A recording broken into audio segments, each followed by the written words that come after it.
This video is part of the Director Project, a playlist where every month a bunch of video essayists get together to analyze a particular director. This month is Hayao Miyazaki. If you like this video and want to see more, make sure you check out the rest of the videos in this playlist, which is linked in the description below.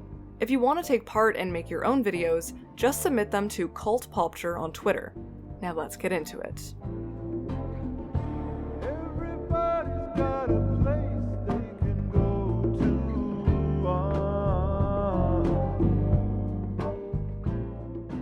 If you're a fan of Hayao Miyazaki, or have at least seen more than one of his films, you'll notice that he's a man who's very preoccupied with the declining relationship between nature and humanity. In his more mature films like Nausicaa of the Valley of the Wind and Princess Mononoke, our young adult heroines defend their environmental surroundings from the threat of human civilization and technology. His steampunk fantasy films like Howl's Moving Castle and Castle in the Sky advocate against the negative effects that statism and military strength have on natural powers. Childhood classics like My Neighbor Totoro and Spirited Away incorporate elements of magical realism, where our child heroes are exposed to the magical elements of their natural surroundings. In these environments, the young girls in these stories are able to navigate the complex feelings of grief, loneliness, and coming of age. Miyazaki's reverence for the relationship between our spiritual inner world and the external natural world falls into a tradition of thought called the Sublime. Developed during the Romantic period, the Sublime is a concept that describes powerful emotions that are evoked by the enormity of our surroundings to an almost unsettling degree. It's a sort of heightened awareness of the world around us that's often found in the divinity of Earth's great landscapes. Conceptualized by European thinkers like Edmund Burke, Lord Byron, and Immanuel Kant, the sublime is the feeling that you get when you look at something so magnificent that you're unable to grasp its magnitude, leaving you feeling small and insignificant. Like lying down in the snow and looking up at the northern lights, feeling the weight of its majesty crushing down upon you. There's a sort of magic in these moments that can't be easily replicated. This idea stood in opposition to the Enlightenment, a movement emerging around the same time, which placed an emphasis on reason and progress. For the Romanticists, the sublime can't be explained through reason. It isn't nature itself that's sublime, but rather how we as humans perceive it through our imagination. This is why romantic artists and writers often imbued their conceptions of the sublime with magic. As Brendan C. Walsh puts it, magic, and by extension creative thought, was performed by tapping into energies circulating beyond the material bounds of reality. This type of magic was a means to unify humans with the natural, infusing the material world with magical wonder. Now I'm sure you're thinking, hold up. You're just gonna go and apply Romanticism, one of the most European philosophies, to the work of a Japanese filmmaker? You're right. Romanticism, developed by Europeans, is incredibly Eurocentric, and as a result, the ideology can often be incredibly nationalistic, misogynistic, and individualistic. But what's important to note is that when Romanticism, as a distinct philosophy, first entered Japan in the late 19th and early 20th century, it was heavily influenced by its German counterpart, so very nationalistic and even populist. But this would change in the post-war era, as scholars were hesitant to engage in anything too politically ideological. Instead, as Japanese Romanticism grew in the 20th century, it was reacting to the rapid industrialization and post-war disillusionment of its cultural context, yearning instead for the spiritual beauty of the natural realm. Miyazaki's creative philosophy embodies these ideals, and his storytelling is far from Western, subverting conventional three-act structures, placing women, particularly young girls, as the central heroes, and approaching themes with a subtlety that Hollywood could frankly never achieve. And although my earlier examples were more obvious, what if I told you that there's one Miyazaki film in particular that conveys these ideas best? A film that's well-liked but often dismissed as lighthearted and cute. Kiki's Delivery Service.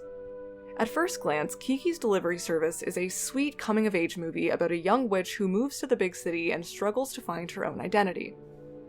But if you look a little deeper, you'll notice that there's a loud message bursting from this quiet exterior. Much like the Romanticists, Miyazaki uses nature in his art to oppose the cold, rational, and even destructive elements of technological innovation. In Kiki's delivery service, Miyazaki uses Kiki as a mouthpiece to challenge technological determinism, which is the idea that history is climbing towards some sort of moral and intellectual progress that can only be achieved through the development of technology. Kiki, as a small-town witch, is someone who comes from an old-world culture. Her dress, mannerisms, and even her broom are out of touch with the fast-paced New World customs of the city. She's constantly at odds with technology. When she arrives in town, she flies directly into traffic, clashing with the uniform path of the cars. She's perplexed by Tombo's bike, which, in all fairness, is pretty perplexing. And her flight paths are compromised by the presence of planes. Kiki is most at peace when she's surrounded by nature, when she's flying in the open sky, and when she's back home engulfed by trees. The film even opens on a pan of a vast lake, stopping on Kiki lying in the grass, serenely looking up at the big blue sky and listening to the radio. As the weatherman reports on clear skies for the evening, the only other sound we hear is the grass rippling. What these opening shots tell us is that Kiki is most comfortable here, most herself. When she loses confidence in her journey and, as a result, her powers, Kiki becomes detached from her spiritual connection with nature. She can no longer fly, nor can she talk to her cat Gigi. It's only when she travels to a remote part of the forest to stay with her painter friend that she's able to conquer her self-doubt and once again nurture her talents. Take long walks, look at the scenery, doze off at noon, don't even think about flying. And then, pretty soon you'll be flying again. Having grown up in Japan at the height of World War II, Miyazaki is a staunch pacifist, with a great wariness about the destruction that technology can cause in the wrong hands. But as we know, the most formidable technological advancements are often born out of war. In Kiki, this concern takes the form of a blimp, or dirigible, which looms over the town and mystifies civilians with its grandiosity. For many in the city, this marvel of human invention seems sublime in itself. But Miyazaki, through the eyes of Kiki, tells us that it's actually not so great. Named the Spirit of Freedom, the dirigible symbolizes a sort of jingoistic pride. But make no mistake, unlike the Romanticists before him, Miyazaki doesn't hate technology. If you couldn't tell, he's obsessed with aviation. But as Walsh clarifies, to Miyazaki, flight is synonymous with imagination and creativity, a transcendence of personal limitations and a testament to the wonders of the imagination. When Kiki flies, it's an act of generosity and purpose, whereas the blimp is a stagnant and intimidating symbol of bravado. What we see is that Miyazaki is mostly interested in flight through the most minimal use of technology, a distinctly romantic idea. Kiki's powers are intrinsically linked to her broom to the extent that it becomes an extension of her inner self. You rely on what's inside of you, don't you? Uh-huh. We fly with our spirit.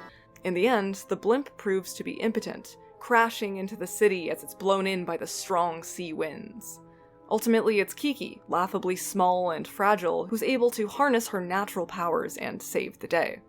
So why am I talking about Kiki? Why am I connecting Miyazaki to this very lofty concept? Well, with all the major shifts happening in the world right now, the Earth warming at an unprecedented rate, a pandemic sweeping around the world and confining us to our homes, Romanticism once again becomes both an escape and a philosophy to live by. It's for this reason that we can find a lot of comfort in movies like Kiki's Delivery Service. It's a welcome escape, but it also conveys the danger that humanity and technology pose to our earthly home, without lecturing or preaching to us. Miyazaki's epic fantasy tales are phenomenal, and will go down as some of the best animated films of all time, but Kiki's Delivery Service is a masterpiece in its own right. Its slow pace and simple story ask us to take a step back from our daily ambitions and recognize that progress isn't linear. Kiki herself comes to this realization, losing all that's important to her in the effort to prove that she's capable. I got so caught up in all the training and stuff. Maybe I have to find my own inspiration. With this tale, Miyazaki tells us that by taking a moment to absorb the enormity of our surroundings, we'll realize that we're a product of nature. And as natural beings, we're imperfect, undefinable, and sublime. By humbling ourselves before the elements, we unlock our creative capacities, and only then can we achieve greatness. Na, na.